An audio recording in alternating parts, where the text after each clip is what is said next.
नमस्कार, मैं हूं पुरुषोत्तम अग्रवाल और आप देख रहे हैं राज्यसभा टीवी का कार्यक्रम किताब। आज हम लोग एक ऐसी रचना पर बात करने के लिए हैं यहाँ मौजूद, जिसके बारे में कहा जा सकता है कि शायद ही कोई हिंदी भाषी हो या कोई भी ऐसा व्यक्ति जिसने स्कूल में हिंदी पढ़ी हो और वो इस रचना से वाकिफ़ ना हो। मैं बात कर रहा हूँ सुभद्रा कुमारी चौहान की कविता झांसी की रानी। बुंदेले हर बोलों के मुख हमने सुनी कहानी थी, खूब लड़ी मर्दानी वो तो झांसी वाली रानी थी। ये कविता असल में झांसी की रानी की लोक स्मृतियों को एक साहित्यिक रूप देने का अनुष्ठान है। स्वयं सुभद्रा जी ने ये बात लिखी है और उनके बारे में जिन लोगों ने लिखा है, चाहे उनकी पुत्री सुधा जी ने, चाहे मुक्तिबोध ने, सब लोगों ने इस बात को नोट किया है कि यह कविता असल में बुंदेलखंड की चली आ रही लोक स्मृति को एक साहित्यिक रूप देने का प्रयत्न है। स्वयं मैंने अपने बचपन में ये लोकगीत इस इलाके में सुने हैं कि सिगरे सिपहियन को पेड़ा जलेबी, आप चबाई गुड़धानी रे, खूब लड़ी मर्दानी वो तो झांसी वाली रानी थी। कविता आरंभ ही होती है ये कहते हुए कि बुंदेले हर बोलों के मुख हमने सुनी कहानी थी।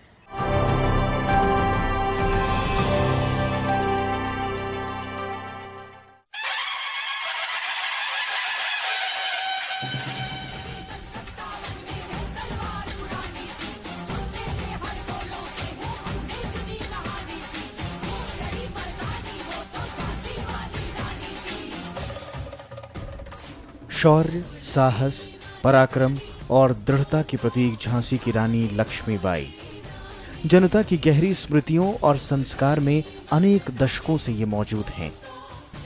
बुंदेले हर बोलों के मुंह 19वीं सदी में सुनी कहानी आज 21वीं सदी में भी बच्चों से लेकर बड़ों की जुबान पर है।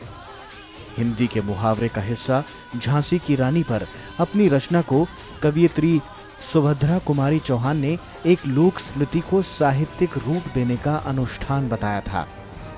झांसी की रानी कविता ने लक्ष्मीबाई के साथ सुभद्रा कुमारी चौहान को भी हिंदी भाषी जनता की लोक स्मृति का अनिवार्य हिस्सा बना दिया है। सुप्रसिद्ध कवियत्री और लेखिका सुभद्रा कुमारी चौहान की ये ऐतिहासिक रचना 1929 में प्रकाशित कविता संग्रह मुकुल में संकलित है। सुभद्रा जी को समय बहुत कम मिला। 16 अगस्त 1904 को इलाहाबाद में जन्मी सुभद्रा जी का 15 फरवरी 1948 को अकस्मात निधन हो गया था। इस कम समय में ही उन्होंने कुल 88 कविताओं और 46 कहानियों की रचना कर डाली। झांसी की रानी के अलावा वीरों का कैसा हो वसंत, जलियांवाला बाग में वसंत, ठुकरा दो या प्यार करो, विदा, स्वागत आदि उनकी प्रसिद्ध कविताएं हैं। 3 बच्चे, किस्मत, कदम के फूल आदि कहानियों को भी हिंदी संसार ने याद रखा है। सुभद्रा जी स्वाधीनता आंदोलन से सक्रिय रूप से जुड़ी थीं। वे अखिल भारतीय कांग्रेस कमेटी के सदस्य थीं और उन्होंने आजादी की लड़ाई में जेल यात्रा भी की थी। सुभद्रा कुमारी चौहान की रचनाओं में सबको साथ लेकर चलने वाली उदार राष्ट्रवादी चेतना साफ तौर से सुनाई पड़ती है। झांसी की रानी कविता इसी राष्ट्रवादी चेतना के साथ लोक स्मृति को साहित्यिक रूप देने की बेहद सफल कोशिश करती है। इस कविता पर बात करने के लिए हमारे बीच हैं प्रोफेसर आलोक राय, अंग्रेजी साहित्य के गहरे अध्येता, मर्मज्ञ, आलोचक और हिंदी से अंग्रेजी में महत्वपूर्ण अनुवाद करने के लिए विख्यात। आपने प्रेमचंद के उपन्यास निर्मला का अनुवाद किया है, शतरंज के खिलाड़ी का अनुवाद किया है और इस समय अपनी माँ और सुभद्रा जी की बेटी सुधा चौहान द्वारा लिखी गई जीवनी का अनुवाद कर रहे हैं। आलोक, आपका बहुत स्वागत है, बहुत बहुत धन्यवाद कि आप हमारे बीच आए। और जैसा कि आप लोग मेरी बात से समझ ही गए हैं कि आलोक राय को बहुत गौरवशाली साहित्यिक परंपरा का वारिस होने का सौभाग्य प्राप्त है। प्रेमचंद के आप पोते हैं और सुभद्रा जी के नाती हैं, तो ऐसी विरासत के धनी आलोक राय, आपका स्वागत है ग्वालियर नगर में और इस कार्यक्रम में।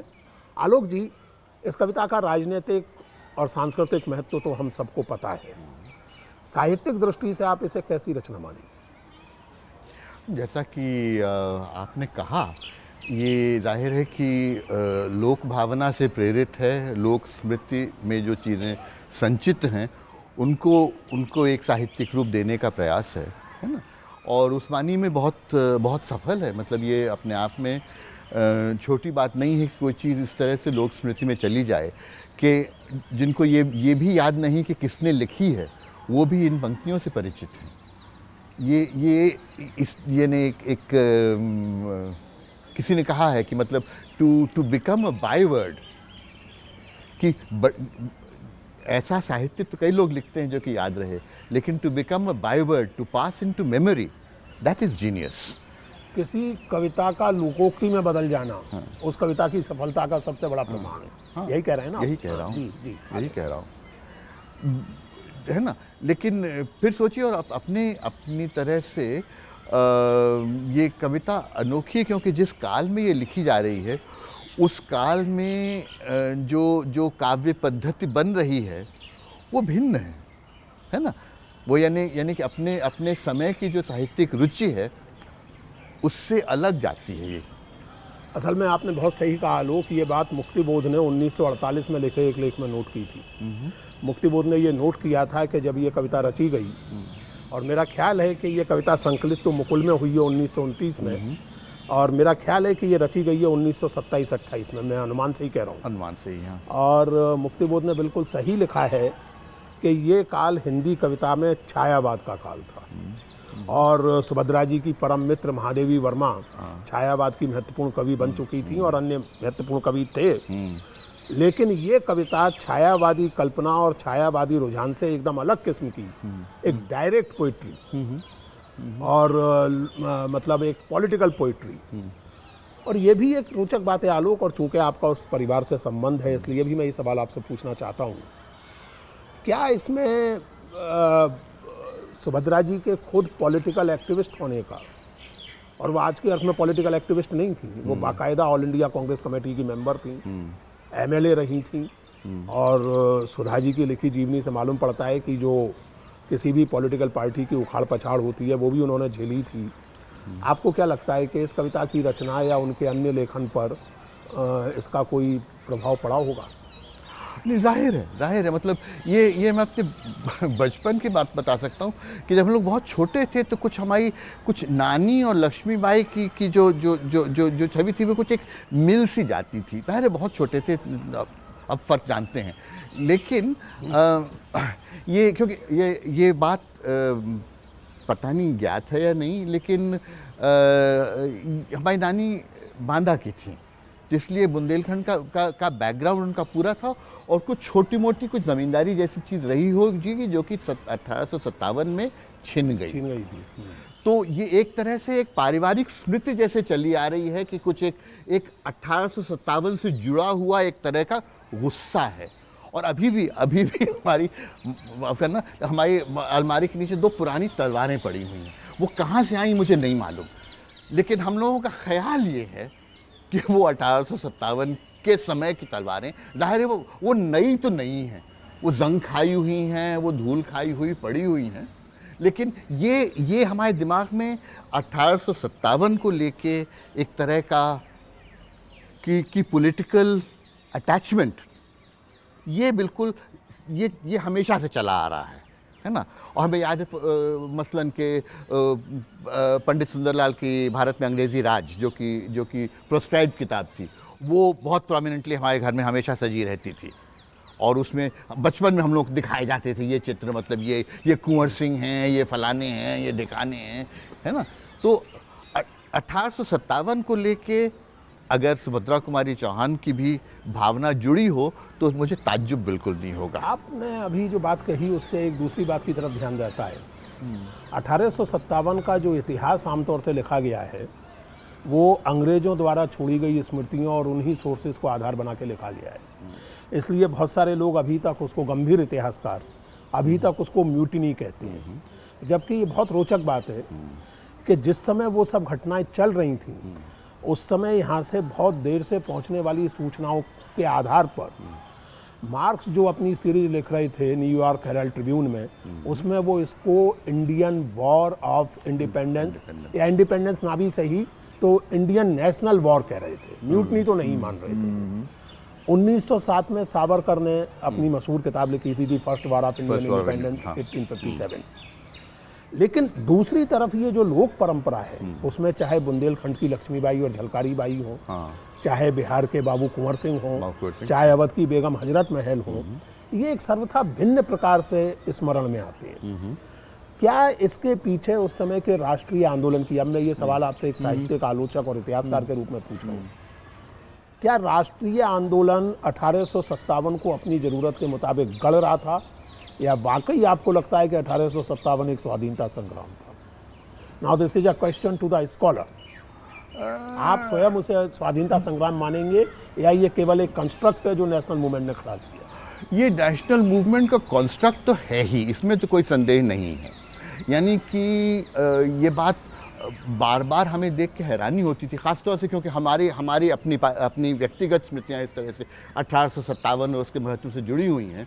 जहाँ तक कि एलीट नेशनल मूवमेंट की बात है, उसमें 1857 को स्वीकार करना अपने आप में मुश्किल था, इसलिए वो बलवा था, वो बलवाई थे। गदर था, गदर भी म्यूटनी है, बलवा और बलवाई। तो ये बलवाई किस प्रक्रिया से स्वतंत्रता सेनानी बने, ये सोचने लायक बात है। जो आपका जो ज़्यादा गहरा सवाल है वो ये है कि क्या ये चीज़ जो कि एक तरह से कुछ छुटपुट सी से कई एक्सप्लोजन्स जैसे देश भर में हो रहे थे, जिसके बारे में मसलन वो कौन है, वो जो आंखों देखा गदर, वो महाराष्ट्र के जो दो विष्णु गॉडसे, हाँ, जो कि उत्तर भारत में आए और गदर में फंस गए और भटकते रहे, और कहीं यहाँ कुछ हो रहा है, कहीं कुछ और हो रहा है, और बेचारे किसी तरह से अपनी जान बचा के वापस चले जाना चाहते हैं कि कुछ थोड़ा बहुत पैसा मिले और घर जाएं। विष्णु भट्ट गॉडसे, तो है ना, तो उनकी नज़र से जब हम देखते हैं, आंखों देखा गदर नाम है उसका, है ना, विष्णु भट्ट गॉडसे। हाँ, नागर जी ने इसका अनुवाद, नागर जी ने उसका किया। नाम आलोक मूलतः है माझा प्रवास, मूलतः उन्होंने मराठी में लिखा था माझा प्रवास। नागर जी ने उसका हिंदी अनुवाद किया है आंखों देखा। तो माझा प्रवास से जो 1857 की तस्वीर सामने आती है, वो जाहिर है वो स्वाधीनता संग्राम की नहीं है, लेकिन जाहिर है जिन भावनाओं से वो विभिन्न म्यूटिनीज, रिबेलियंस प्रेरित थे, वही भावनाएं चल के स्वतंत्रता संग्राम बनती हैं। इसमें एक चीज और भी है, यानी ये सही है कि उस तरह का एक शायद बहुत केंद्रीकृत डिजाइन नहीं था, लेकिन फिर भी ये सही है कि चाहे झांसी हो चाहे लखनऊ हो, तो उसमें मुनादी यही होती थी कि खल्क खुदा का, मुल्क बादशाह का, और अमल रानी लक्ष्मीबाई का या अमल बेगम हजरत महल का या किसी का भी। और फिर जब वो विक्टोरिया ने प्रोक्लेमेशन जारी किया था, तो बेगम हजरत महल ने अज्ञातवास में रहते हुए काउंटर प्रोक्लेमेशन जारी किया। इसलिए एक कहीं ना कहीं एक प्रोटो नेशनल सेंटीमेंट तो उसमें था। बिल्कुल। और उसी प्रोटो नेशनल सेंटीमेंट को सुभद्रा कुमारी चौहान जैसे कवियों ने उसको आगे बढ़ाया। एक सवाल मेरे मन में ये है आलोक, कि पिछले कुछ वर्षों से हिंदी में और दुनिया भर की जुबानों में फेमिनिस्ट राइटिंग की बहुत चर्चा हो रही है, और वॉइसेस फ्रॉम मार्जिन की बहुत चर्चा हो रही है, और तरह तरह की जो आइडेंटिटीज हैं उनका सेल्फ एसर्शन कविता में, कहानी में, साहित्य में हर जगह दिख रहा है। महादेवी वर्मा हो या सुभद्रा कुमारी चौहान हो, आज हम इनको फेमिनिस्ट राइटर के तौर पर भी पढ़ते हैं, और ये अपने समय में भी फेमिनिस्ट राइटर ही थी। बिल्कुल। लेकिन इनका फेमिनिज्म एक व्यापक राष्ट्रीय आंदोलन से जुड़ा हुआ फेमिनिज्म था। आज का जो हिंदी साहित्य में जो फेमिनिज्म हम देख रहे हैं, उससे अगर इसकी तुलना करें तो आप क्या कहेंगे? हमारा ख्याल है कि ये जो वर्तमान रूप हैं, जिससे आप आइडेंटिटी पॉलिटिक्स कह सकते हैं, जिसका कि फेमिनिज्म भी एक रूप है, लेकिन और भी कई रूप हैं जिनमें कि आइडेंटिटी पॉलिटिक्स उभरती है, आज के काल में उभर रही है या पिछले 10-20 साल में उभरी है। ये काल एक तरह से कैसे समझें, ये एक डीपोलिटिसाइजेशन, एक एंटी पॉलिटिक्स का काल है, जिसमें कि पॉलिटिक्स का दायरा जैसे सीमित होता जा रहा है, कि समाज में जो कुछ हो रहा है उसका जो मुख्य चीज़ें हैं उन पर पॉलिटिक्स का कोई असर नहीं होने वाला है। बाकी मार्जिन्स पे आप खेल खिलवाड़ कर सकते हैं, आप अपना झंडा उड़ा लीजिए, आप अपना नारा लगा लीजिए, लेकिन जो इकोनॉमी है उसमें किसी भी तरह की पॉलिटिक्स की गुंजाइश नहीं है। ये प्रयास है, इसलिए मुझे लगता है कि ये जो आज के काल में जो आइडेंटिटी पॉलिटिक्स उभर रही है, ये पहले के आइडेंटिटी पॉलिटिक्स से भिन्न है। क्योंकि जिस आइडेंटिटी पॉलिटिक्स का जिक्र आपने किया, वो जो राजनीति उस वक्त की थी, जो आंदोलन उस वक्त के थे, उन्हीं को और व्यापकता देना, उन्हीं को और तेज करना था। मैं इसी में जो आपने कहा, इसी में एक बात जोड़ूंगा और फिर हम थोड़ा इस कविता पर लौटेंगे। आज का जो, अब जैसे पिछले, चूँकि महिला लेखन की बात चल रही है, तो पिछले 15-20 साल में, और ख़ास करके जिसको नव लेखन कह के प्रचारित किया गया है, उस महिला लेखन में या दलित लेखन में या इस तरह के किसी भी लेखन में दुनिया भर में केवल अपनी आइडेंटिटी के प्रति एक वो है, और उसका संबंध जाहिर है कि इस बात से जोड़ा जा सकता है कि ग्रैंड नैरेटिव का अंत हो गया है। कोई साझा सपना बाकी नहीं बचा है, हर एक के अपने अपने सपने हैं, और जैसा आपने कहा कि उन सपनों का पॉलिटिकल इकोनॉमी से कोई लेना देना नहीं है। लेकिन क्या ये अंततः इस तरह की पॉलिटिक्स, चाहे वो फेमिनिज्म की हो या वो किसी भी तरह की हो, क्या अंततः इस तरह की पॉलिटिक्स एक रिएक्शनरी पॉलिटिक्स का समर्थन नहीं करने लगती? रिएक्शनरी पॉलिटिक्स कहें या एक तरह की पॉलिटिकल शिथिलता कहें, कि एक तरह का नहीं, मैं आपको कॉन्क्रीट उदाहरण देके बताता हूँ। मैं नाम नहीं लेना चाहता, लेकिन इस समय लिख रही ऐसी कई लेखिकाएं हैं जो फीमेल सेक्सुअलिटी पर फोकस करके फेमिनिस्ट मानी जाती हैं, लेकिन जिनका अगर आप व्यापकतर पॉलिटिकल सवालों पर रुख देखें, चाहे आर्थिक, चाहे राष्ट्रीय, चाहे अंतर्राष्ट्रीय, तो वो एकदम, यानी जिसको कहिए कि रिएक्शनरी किस्म का रुख है। लेकिन फिर भी उनको प्रगतिशील मान लिया जाता है क्योंकि वो स्त्रियों की समस्या पर लिख रही हैं। इसका अगर आप कंट्रास्ट करें, हम बात सुभद्रा कुमारी चौहान की कर रहे हैं। सुभद्रा कुमारी चौहान न केवल स्त्रियों की समस्या पर लिख रही हैं, बल्कि अपने जीवन में विधवा विवाह, छुआछूत, ऐसी सामाजिक सवालों से, ऐसे सामाजिक सवालों से जूझ रही हैं। औरतों के बारे में भी लिख रही हैं। 3 बच्चे कहानी अंततः एक स्त्री के बारे में कहानी है। झांसी की रानी अंततः एक स्त्री का सेलिब्रेशन है, एक स्त्री की कविता है। लेकिन वो सब हो रहा है एक व्यापक ग्रैंड नैरेटिव के तहत, और वो ग्रैंड नैरेटिव केवल भारत की आज़ादी का नहीं है, सामाजिक न्याय के साथ आज़ादी। सुधा जी ने जो जीवनी लिखी है ठाकुर लक्ष्मण सिंह चौहान और सुभद्रा जी की, उसमें ये बात बार बार आती है, बार। और उसमें आपकी पॉलिटिकल टेंडेंसी कोई भी हो, आप उस समय की कांग्रेस के साथ हो, उस समय की कांग्रेस के विरुद्ध हो, लेकिन देश जब आज़ाद होगा तो एक न्यायपूर्ण व्यवस्था होगी। वो प्रेमचंद का मशहूर वाक्य कि जॉन की जगह गोविंद राज करने लगे तो कुछ नहीं बदल जाएगा। तो ऐसी स्थिति में आप इस समय की आइडेंटिटी पॉलिटिक्स को कैसे एसेस करेंगे? मतलब हमने तो पहले भी कहा था कि हमें तो ये एक तरह की एंटी पॉलिटिक्स नजर आती है। एंटी पॉलिटिक्स है। This is the failure of politics. क्योंकि अगर वास्तव में ये पॉलिटिक्स होती तो पॉलिटिक्स जो है वो समाज को, परिस्थिति को बदलने का प्रयास है।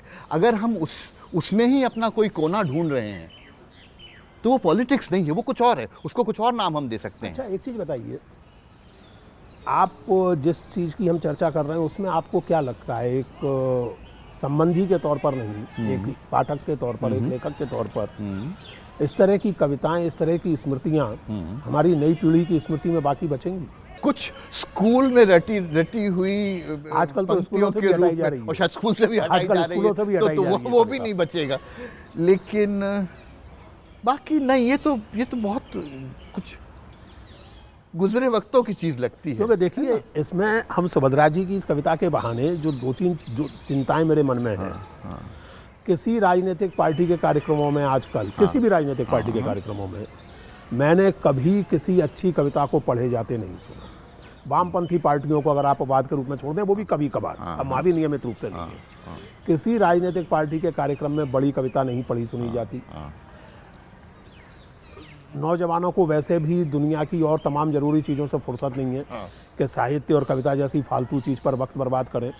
इसलिए मैंने ये सवाल पूछा कि ये कविताएं बाकी बचेंगी, आपको क्या लगता है, बचेंगी या नहीं बचेंगी?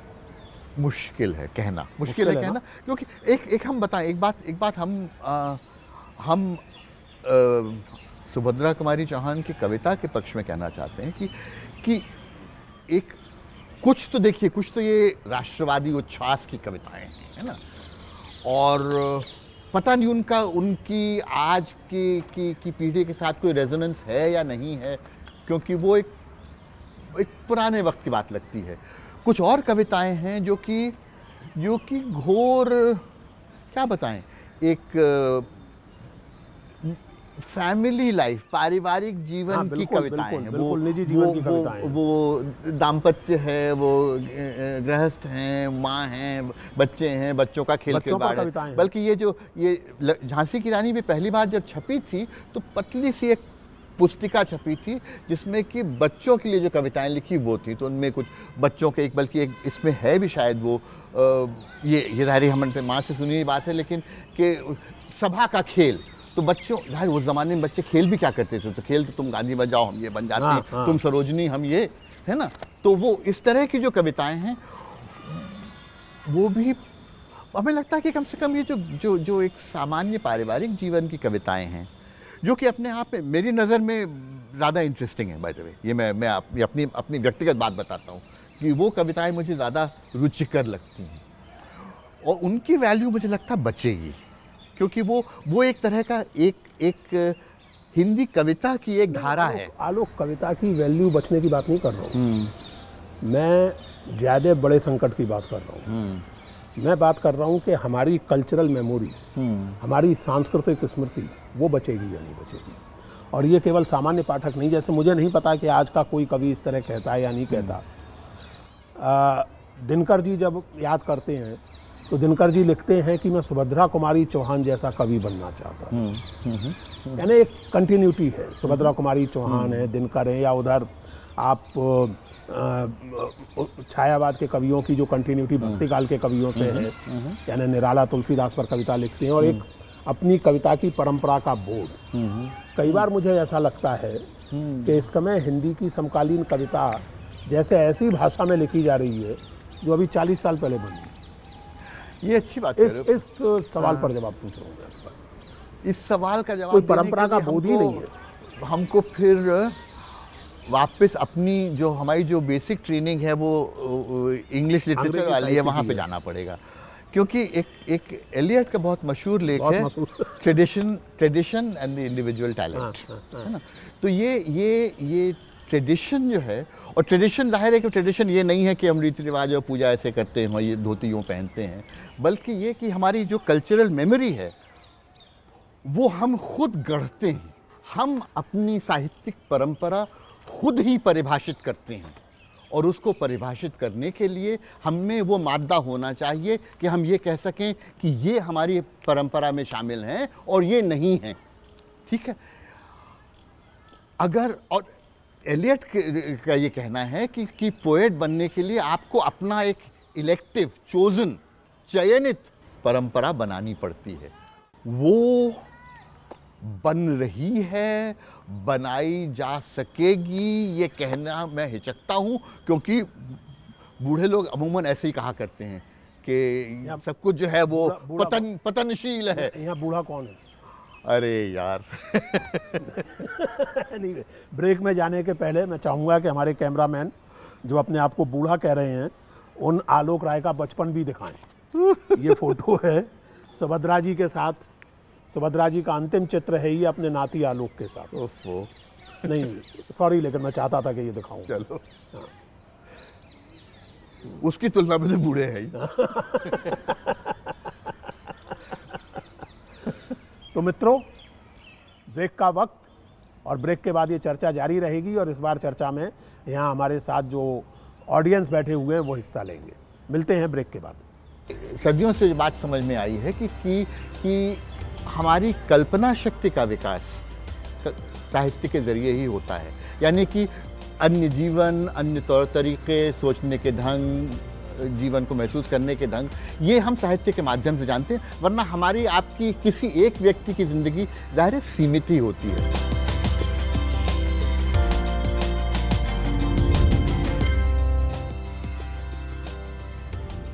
नमस्कार, स्वागत है ब्रेक के बाद। इस समय हम लोग ग्वालियर में महारानी लक्ष्मीबाई कॉलेज के प्रांगण में सुभद्रा कुमारी चौहान की कविता झांसी की रानी पर बात कर रहे हैं।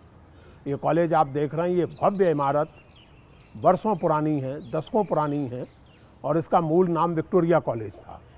और ग्वालियर में जितनी भी इमारतें विक्टोरिया के नाम पर थीं, ग्वालियर वालों ने उनमें से अधिकांश का नाम महारानी लक्ष्मीबाई के नाम पर कर दिया है। विक्टोरिया मार्केट महारानी लक्ष्मीबाई मार्केट हो गई, विक्टोरिया कॉलेज महारानी लक्ष्मीबाई कॉलेज हो गया। और इसी कॉलेज में अगर आप लोग अनुमति दें तो ये कहूँ कि इसी कॉलेज में पढ़ने का सौभाग्य मुझे भी मिला है, जिसमें आज मैं अपने मित्र आलोक का स्वागत कर रहा हूँ।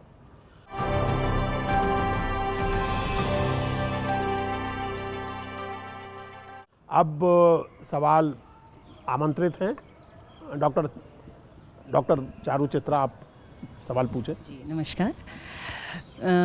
जब हम महिला साहित्यकारों को देखते हैं, रचनाकारों को देखते हैं, मैं पश्चिम वेस्ट की भी बात करूंगी, बहुत सारे इवेंट्स वहाँ पर हुए, सिविल वॉर्स हुई, अमेरिकन सिविल वॉर हुआ, फ्रेंच रेवोल्यूशन हुआ, वर्ल्ड वॉर हुई, लेकिन इस तरह की कोई रचना हमें देखने को नहीं मिलती।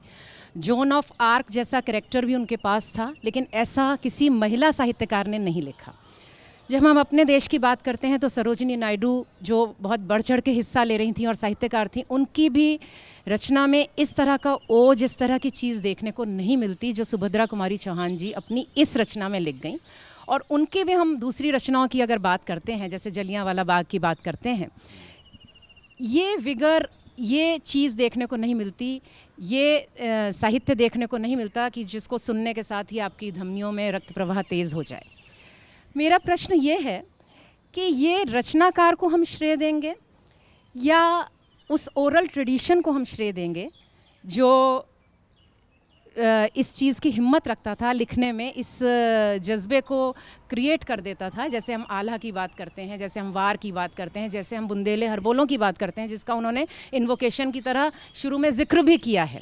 तो हम श्रेय किसको देंगे, रचनाकार को या उस ओरल ट्रेडिशन को जो जिसके बेस पे उन्होंने लिखा, जिसको बेस बना के? अच्छा सवाल है। रचनाकार को श्रेय देना तो सबसे आसान है, ये इसलिए मैं कम से कम अपनी क्रिटिसिज्म में भी उससे बचता हूँ, क्योंकि ये कहना कि फलाने अच्छे हैं, बहुत अच्छे हैं, बहुत अच्छे हैं, आसान है।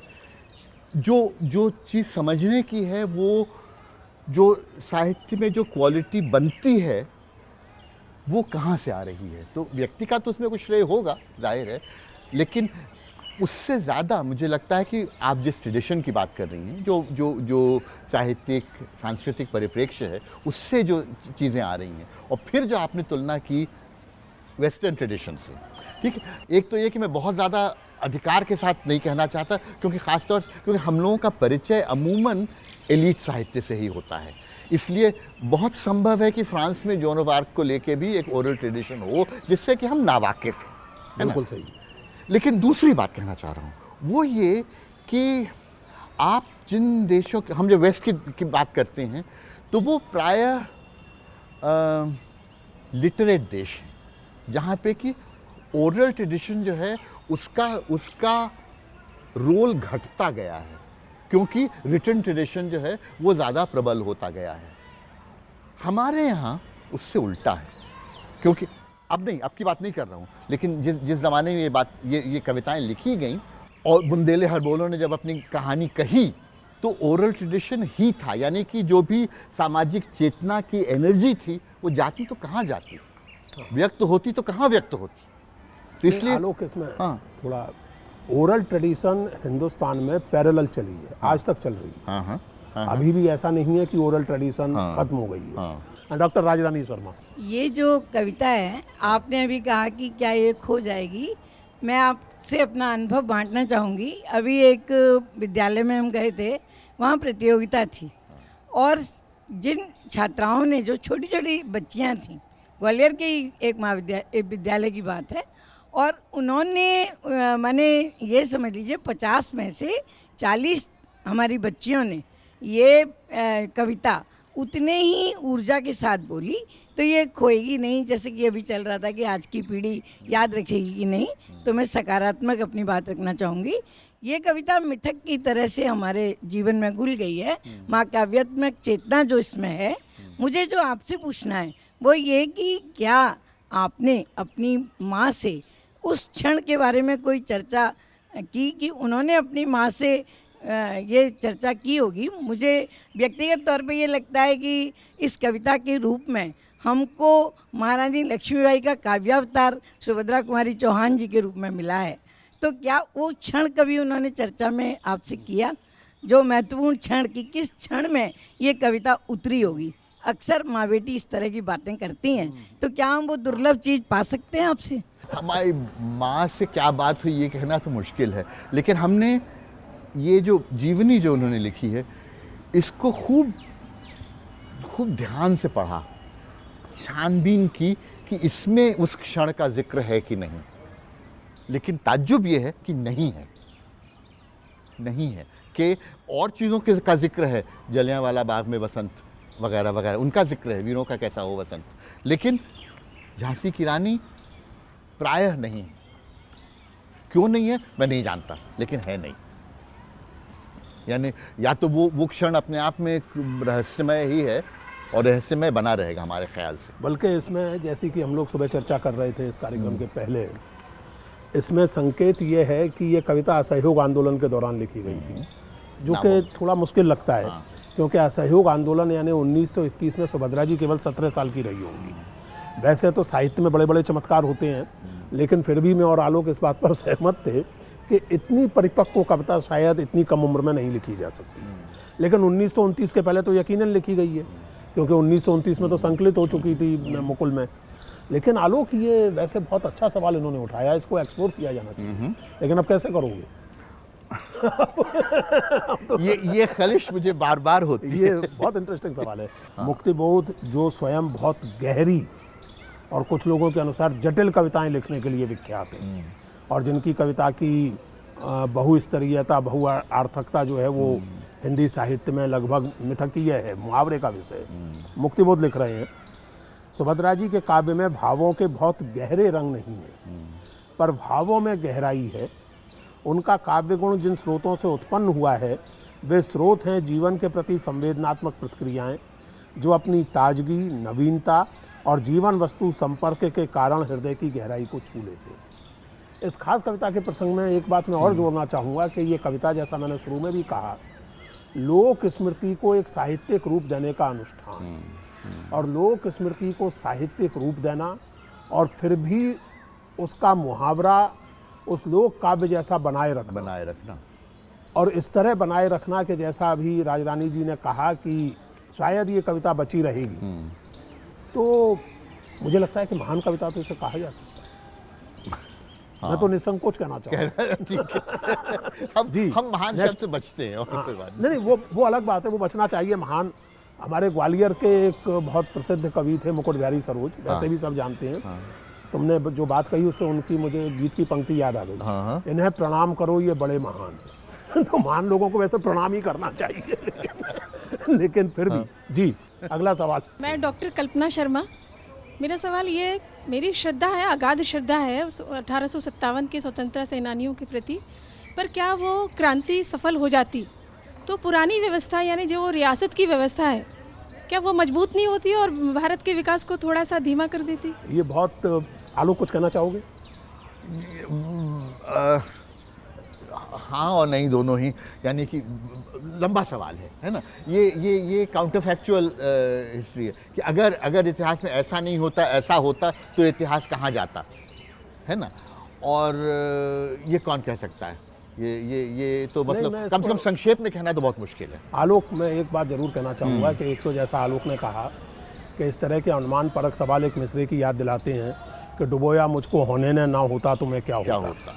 तो एक तो ये है। दूसरा ये, सीरियसली स्पीकिंग, जिन लोगों ने उसका अध्ययन गहराई से किया है वो इस नतीजे पर पहुँचे हैं कि ज़रूरी नहीं है कि ऐसा होता, क्योंकि जब वो स्वाधीनता संग्राम चल रहा था तब भी टिटुलर हेड की जो धारणा होती है, प्रतीकात्मक सम्राट, वो धारणा इंट्रोड्यूस की जा चुकी थी। बहादुर शाह जो चाहते थे वो नहीं कर सकते थे, उन्हें 10 लोगों की सलाह से काम करना पड़ता था, बल्कि वो खुद कुछ करते ही नहीं थे। ज़्यादातर फैसले फौजी जनरल लेते थे और लक्ष्मीबाई और नाना साहब जैसे लोग लेते थे। दूसरी बात यह कि बेगम हजरत महल ने जो काउंटर प्रोक्लेमेशन जारी किया था, वो काउंटर प्रोक्लेमेशन ऐसा नहीं लगता कि किसी तरह से सामंती सत्ता की पुनर्स्थापना की घोषणा करता है।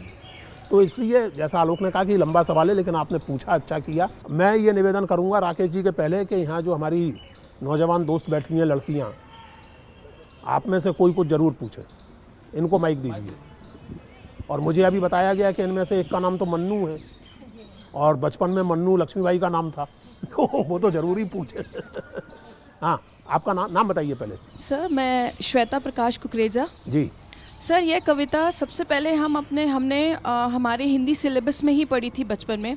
आज भी बच्चे तभी पढ़ते हैं, पर आज बच्चों का मेन कंसर्न ये रहता है कि इस कविता का प्रसंग, व्याख्यान याद करें ताकि स्कोर ज़्यादा से ज़्यादा हम ला सकें। मेन जो मोटिव होता है वो वही होता है। तो सर, हम कहाँ लैग कर रहे हैं? क्यों न्यू जनरेशन इस कविता का जो मेन एसेंस है वो नहीं समझ पा रही है और सिर्फ उन ग्रेड्स और नंबर्स पे ही फोकस कर रही है? आपके सवाल में ही जवाब निहित है। जो हमारी शिक्षा पद्धति है वो सुभद्रा कुमारी चौहान हो या कालिदास हो, उनका एक ही हाल करती है, नंबर हासिल करने की मशीन है। तो इसलिए जब साहित्य इस ढंग से पढ़ाया जाएगा तो वही होगा जो आप बता रही हैं कि हो रहा है। बिल्कुल। मैं डॉक्टर राकेश पाठक हूँ। मेरा प्रश्न ये है कि हम लगातार श्रुतियाँ, स्मृतियाँ, आख्यान, पौराणिक चीज़ों में, आखिर आधुनिक युग में आने वाले कल की चुनौतियों के लिए किस तरह के साहित्य की कल्पना करते हैं? इसके संदर्भ में अगर हम देखें, हम कब तक स्मृतियों और आख्यानों में डूबे रहेंगे? राकेश जी, हम सवाल समझें आपका ज़रा कि किस तरह, यानी हमारी यानी भविष्य को बनाने के लिए, उचित भविष्य को बनाने के लिए किस तरह के साहित्य की ज़रूरत है? हे प्रभु, साहित्य की ज़रूरत है भी या नहीं, है ना? नहीं, लेकिन मैं इत्तेफाक नहीं रखता आपसे, क्योंकि मैं ये चाहूँगा कि कम से कम साहित्य के बारे में झांसी की रानी के बावजूद सोचने का तरीका जो है वो इतना यूटिलिटेरियन नहीं होना चाहिए। यानी साहित्य को साहित्य रहने दीजिए, वो पहले साहित्य हो, उसके बाद फिर उसमें से कोई चीज़, कोई उपयोगिता निकले, कोई राष्ट्रीय भावना निकले, वो सब अलग बात है। यानी आपने जो सवाल पूछा था कि झांसी की रानी में लोग नंबर ढूंढ रहे हैं, नंबर ढूंढना तो बात की बात है, असल चीज़ तो उसकी लय पहचानना है ना? कि उसका जो संगीत है वो पहले जाने, है ना? और अगर उसमें सिर्फ राष्ट्रीय भावना होती और संगीत नहीं होता तो वो लुप्त हो गई होती। आलोक, में अगर आपकी बात को एक वाक्य में कहूँ तो साहित्य की साहित्यिकता पहली चीज़ है, बाकी सब बाई प्रोडक्ट, बाकी सब बाई प्रोडक्ट है। चाहे वो राष्ट्रीय चेतना हो, समाज सुधार हो, हाँ। कोई साहित्य समाज सुधारने के लिए नहीं लिखा जाता, और जो साहित्य खास करके पर्पजफुली समाज सुधारने के लिए लिखा जाता है वो आमतौर से काफ़ी घटिया साहित्य होता है। अब वो समाज सुधर जाए, समाज से लोग सीख लें, प्रेमचंद को पढ़ के, टैगोर को पढ़ के, या फॉर दैट मैटर अज्ञे को पढ़ के, तो वो अलग बात है। लेकिन कोई भी अच्छा लेखक इस तरह के पॉलिटिकल और सोशल एजेंडा को फॉलो करके नहीं लिखा करता। माहौर साहब। मैं अमर सिंह माहौर। झांसी की रानी, बुंदेले हरबोलों ने के मुँह हमने सुनी कहानी थी, खूब लड़ी मर्दानी, वो तो झांसी वाली रानी थी। एक नायिका हैं झांसी की रानी 1857 के संग्राम की। उनके साथ एक गौस मोहम्मद हैं जो उनके तोपची हैं। उनकी सेना में एक वीरांगना झलकारी है जो दलित वर्ग से आती हैं, और इस पूरे राष्ट्रीय आंदोलन के नेता बहादुर शाह जफर, ये प्रतीकात्मक नेता, ये सब कुछ हमारी साझा जो सांस्कृतिक विरासत है हमारे देश की, बलिदान की उच्च परंपरा, जिसमें झलकारी भी बलिदान देती है, गौस मोहम्मद का भी बलिदान होता है, और अंततोगत्वा ग्वालियर आकर के रानी लक्ष्मीबाई का बलिदान होता है। तो क्या साझा जो सांस्कृतिक विरासत है उसके लिए कुछ और करने की ज़रूरत है साहित्य के माध्यम से, जन चेतना के द्वारा? इसमें ये मेरा प्रश्न। आलोक, इसमें मैं राकेश के सवाल को भी जोड़ना चाहूँगा और फिर आपसे भी। माहौर साहब ने जो सवाल उठाया है उससे वो स्मृतियों का सवाल जुड़ता है। मैं ये बात बार बार महसूस करता हूँ, और मैंने ये बात कई बार लिखी भी है, कि स्मृति अंततः एक नैतिक जिम्मेवारी है। स्मृति के बिना आप जीवित नहीं रह सकते, स्मृति के बिना आप मनुष्य नहीं रह सकते। बिल्कुल। अगर आपको ये स्मरण ना हो कि आप आलोक हैं तो आप पागल कहलाएंगे। स्मृति के बिना ना मनुष्य जीवित रहता है, ना समाज। लेकिन कौन कौन सी स्मृति आप बचा के रखेंगे और कौन कौन सी स्मृति को आप धीरे धीरे भूल जाना चाहेंगे। माहौर साहब का सवाल भी उसी ओर संकेत करता है। और मैं माहौर साहब ये कहना चाहूँगा कि साहित्य क्यों, हर चीज़ में उस तरह की विरासत को बचाने की ज़रूरत है, लेकिन साहित्य की साहित्यिकता का सम्मान करते हुए, साहित्य को किसी भी तरह के एजेंडा की सेवा में चाकर के तौर पर लगाए बिना। Alok, would you like to add something? हम भी सहमत ही है, बल्कि यानी साहित्यिकता पे जो जोर है वो तो मैं बिल्कुल, मेरा आग्रह यही है कि वो तो परम ज़रूरी है, लेकिन उसके साथ साथ फिर ये जो जिसको हम साझा विरासत कहते हैं, जिसको हम अपनी ह्यूमैनिटी कहते हैं, उसके बगैर साहित्य रचा ही नहीं जा सकता। उसको एजेंडा बनाने की ज़रूरत नहीं है, साहित्य बनने की प्रक्रिया में ही वो हमारी जो एक साझा ह्यूमैनिटी है उसका इजहार हो ही जाएगा। एजेंडा बना के तो दूसरी चीज़ होती है। हाँ जी, श्री राज चड्ढा जी। मैं राज चड्ढा।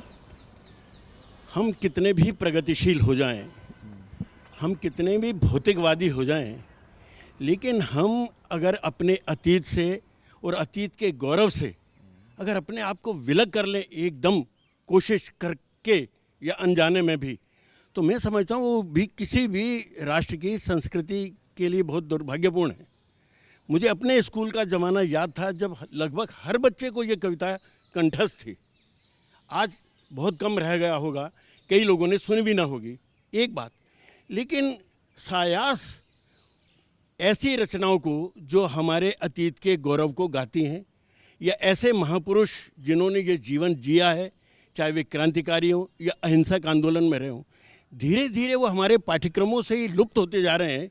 क्या ये चिंता का विषय नहीं? चिंता का विषय क्यों नहीं है? मतलब जो बात पुरुषोत्तम जी ने कही कि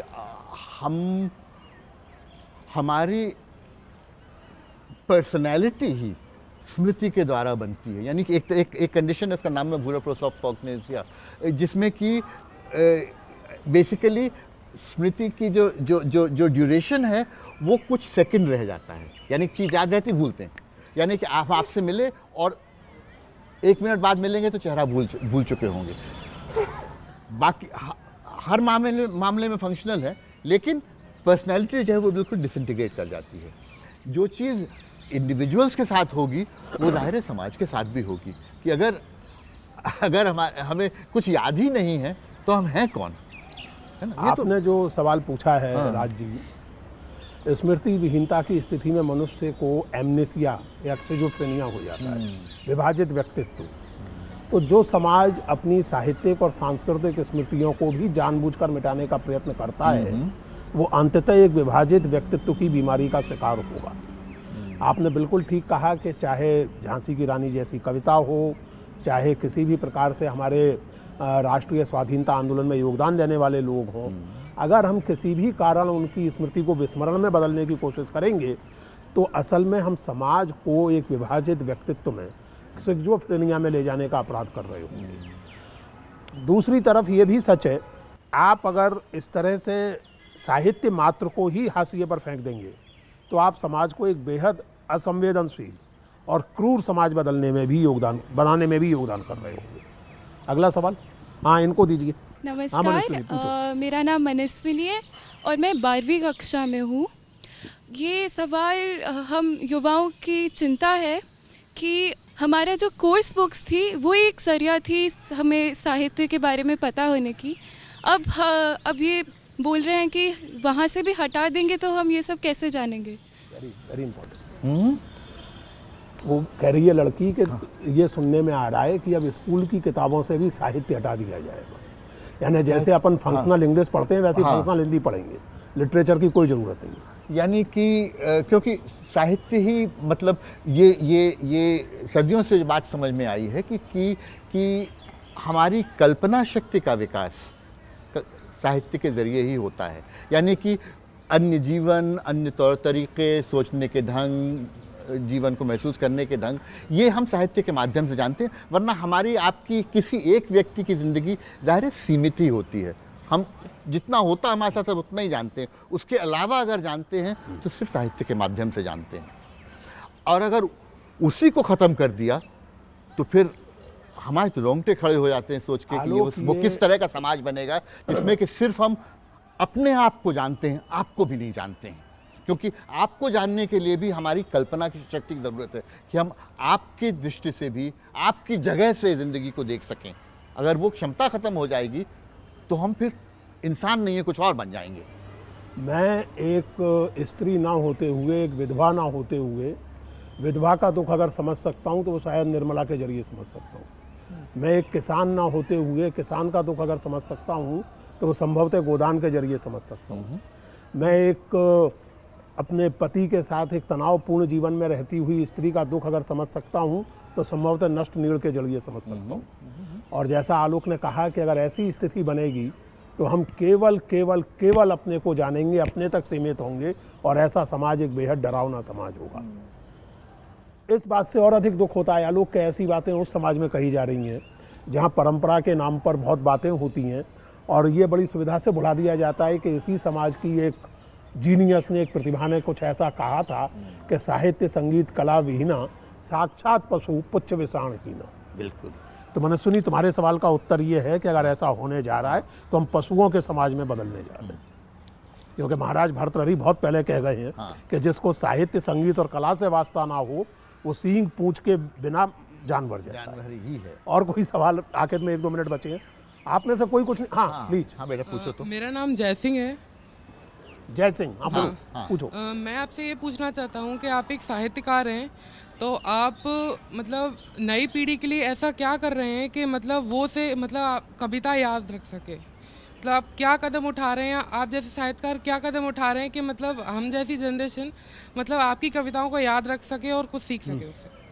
यार हम लोग क्या कर, साहित्यकार बहुत बड़ा शब्द होता है, हिचकिचाते हैं, लेकिन जाहिर है कि हमने एक 40-45 साल पढ़ाया है और साहित्य ही पढ़ाया है और कोशिश यही की है, ये नहीं कि उसमें से कोई मकसद निकल रहा है, बल्कि जो मेरी राय में जो मूल बात है वो ये कि भाषा से प्रेम होना चाहिए।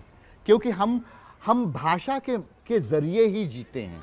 यानी ये इतनी सी बात है कि भाषा से अगर प्रेम होगा तो भाषा में जो बारीकियां हैं वो बारीकियां जो हमें हमारे व्यक्तित्व को गढ़ती हैं वो सुदृढ़ हो सकेंगी। इसलिए हमने साहित्य हमारी नज़र में एकमात्र माध्यम है जिससे कि हम भाषा से प्यार करना सीखते हैं।